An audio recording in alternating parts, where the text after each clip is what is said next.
Hey guys, welcome to episode 18 of the Firstborn's Coach, and I'm your host Marilyn Koba, and we are speaking on Abraham as a firstborn. And so far we have seen that one, Abraham continued with his father's vision. He bore his father's vision of getting into the land of Canaan. And then, when he gets into the land of Canaan, you see Abraham built an altar for God. Okay? God had spoken to him to move from Haran and get into Canaan. When he gets into Canaan, he remembers to build an altar or raise an altar for God. And then we also see Abraham neglecting that altar because there is a famine in Egypt, and moving into Egypt, where he lies to preserve himself from death. That Sarai is his sister, and Pharaoh finds out and gives orders for him to be sent out of the land of Egypt. And when he sent away from the land of Egypt, he goes back to the place he built, he established the altar the first time, that is in Shechem. And he calls on the name of God, and God causes a separation between him and Lot. And therefore Lot goes and settles in the valley of Jordan, while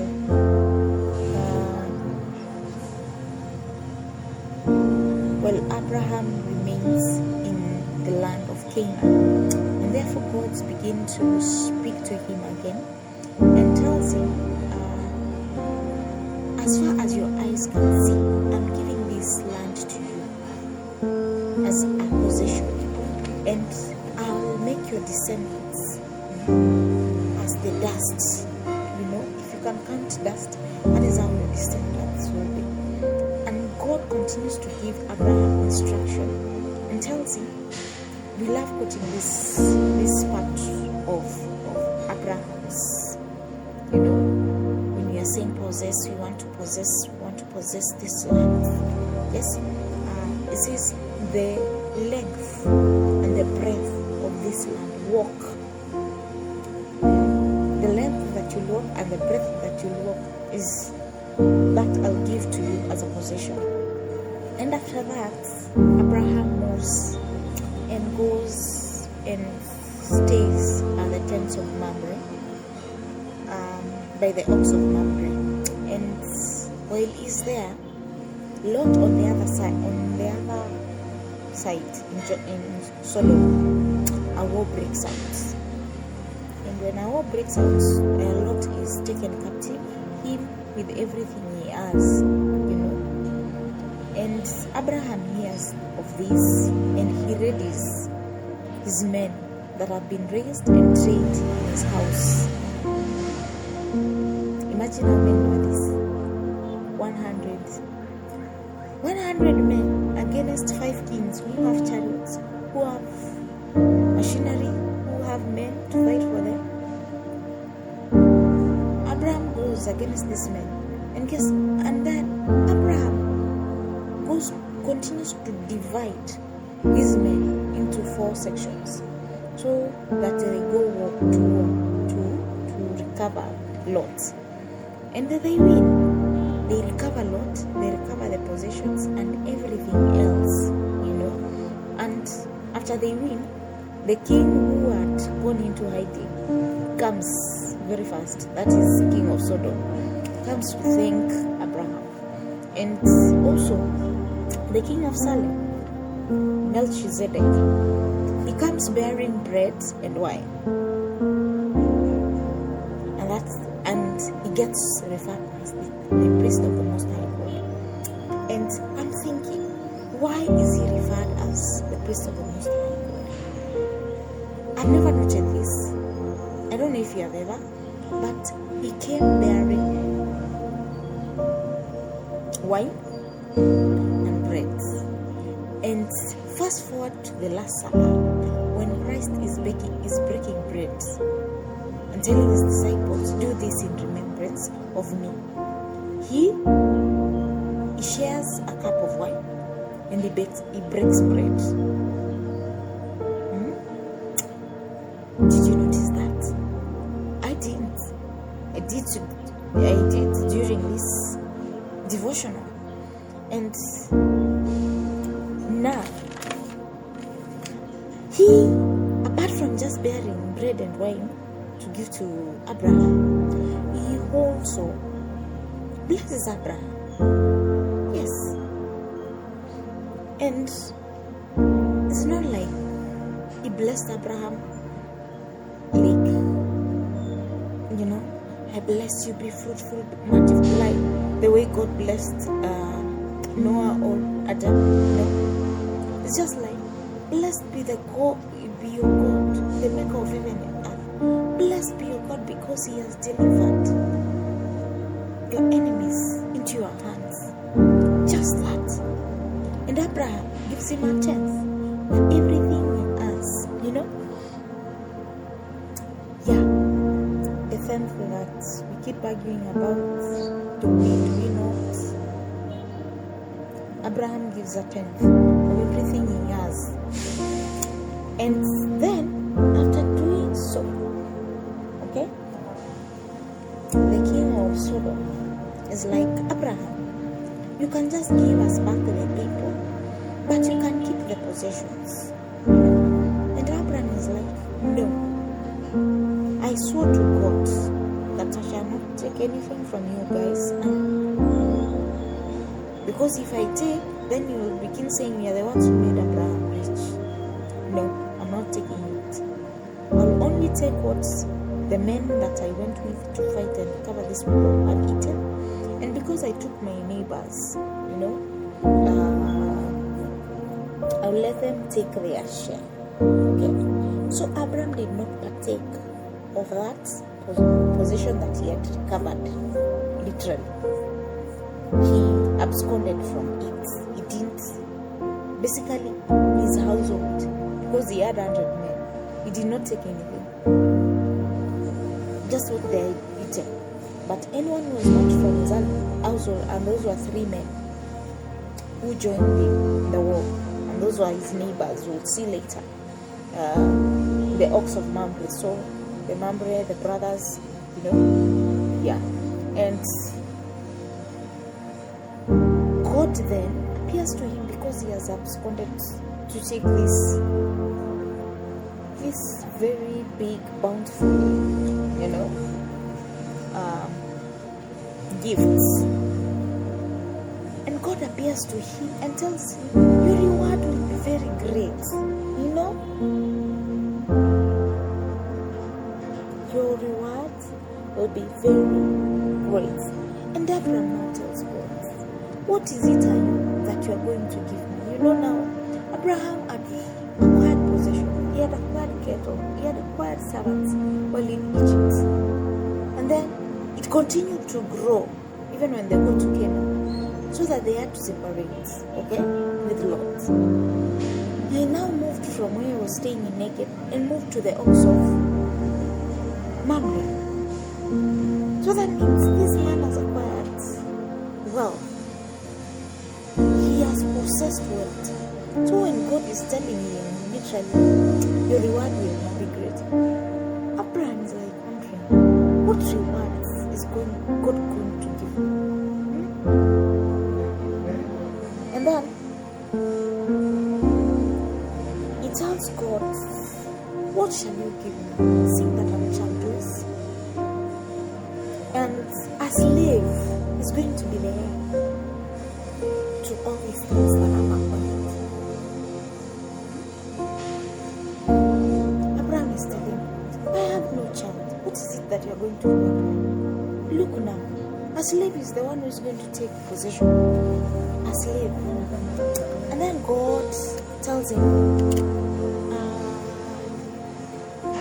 "This slave shall not be your heir. I shall give you a son." Okay? "I shall give you a son." And God makes Abraham to go outside and look at the stars and ask him, "Can you the stars. Can you number them? And so shall your descendants be. Okay? And after this, Abraham believed God. I don't know why, but this is the place where the Bible clearly states Abraham believed God, and it was counted to him as righteousness. It is after God told him, a slave shall not be a heir. He's childless. He has acquired all these possessions and they still don't have a child. He has moved from Haran to Canaan, from Canaan to Egypt, back to Canaan, He moved places, he moved houses to a bigger home. He still has no kids. He has gone to war, he has rescued, he still has no son. So,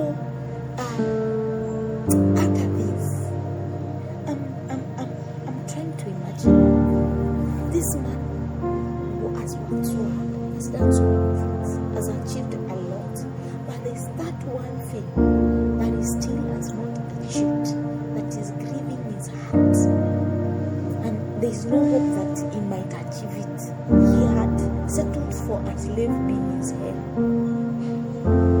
but God tells him, I'll give you a son, and he believes. How many of you will believe it?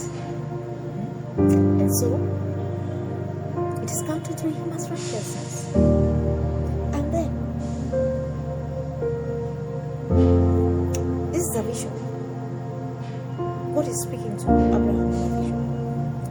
I don't know if it's early morning, but I'm thinking it was somehow early morning, because the next instruction that Abraham is given, because Abraham, how then shall this be? He's wondering, I've been childless this year. How are you going to accomplish this, God? Yes, I believe you. But how are you going to do it? And God is like, get me a heifer that is 3 years old. Get me a she-goat that is 3 years old, a turtle dove, and a young pigeon. And then Abraham takes this, he cuts them into two, except for the pigeon and the turtle dove, basically because they're tiny, and release them. And the whole day, it's the Lord who instructed him to bring the sacrifice. And the whole day, he's just there chasing away birds, vultures basically, because they are trying. This is a dead prey, so there is a lot of lies that it is attracting. As he keeps waiting, the blood is dripping the whole day. That is the work that Abraham has been doing that day. I don't think he did anything else. I think he just kept running against the vultures, throwing stones, shushing them with sticks. And finally, the sun sets. And as the sun is setting, the exhaustion hits him properly. And he sleeps, he gets into a very, very deep sleep. And while he's in that sleep, he feels a dread, like a shadow in his body, and a darkness that he cannot explain, a great darkness. And God speaks to him and tells him, he now gives him what ought to happen. And tells him, your descendants shall be sojourners in a different land. They shall be slaves in that land. And for 400 years, they will be slaves in a different land and be sojourners. But I, God, will bring judgment on that land that has made them your slave. And they will live, they'll come out of that land with great possessions. And I'll give them this land that I promised as a possession. Because I cannot give it to them now, because the iniquity of the Amorites is not yet complete. It goes up to the 4th generation. And guess who the descendants of Amorites are?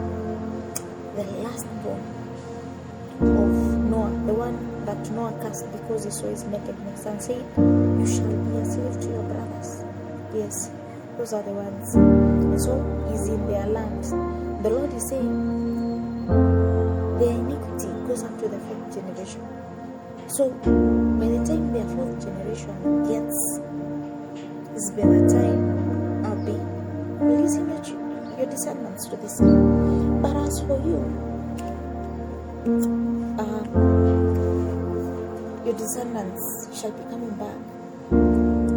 The fourth generation shall be coming back to possess this land. And for you Amorites,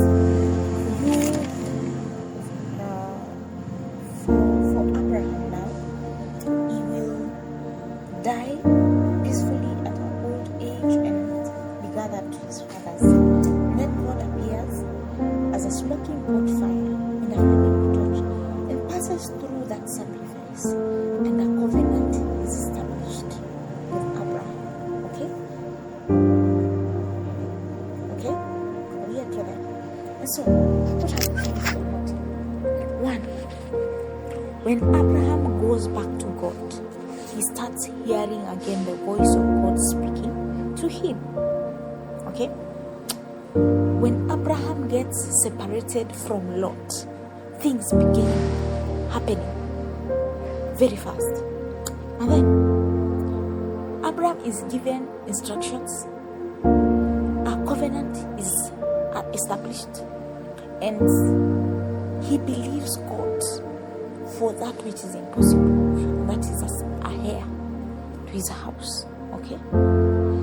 And we also see Melchizedek as a high priest of God, bearing wine and bread, and Abraham fighting to the high priest, acknowledging. Okay? We also see that Abraham trained his men. They were ready for war. Yes, Abraham trained his men. And also we see, as much as God establishes a covenant with Abraham, he tells him, "I'll give you this land as a possession." He is not the one to possess that land, but he knows when they will possess.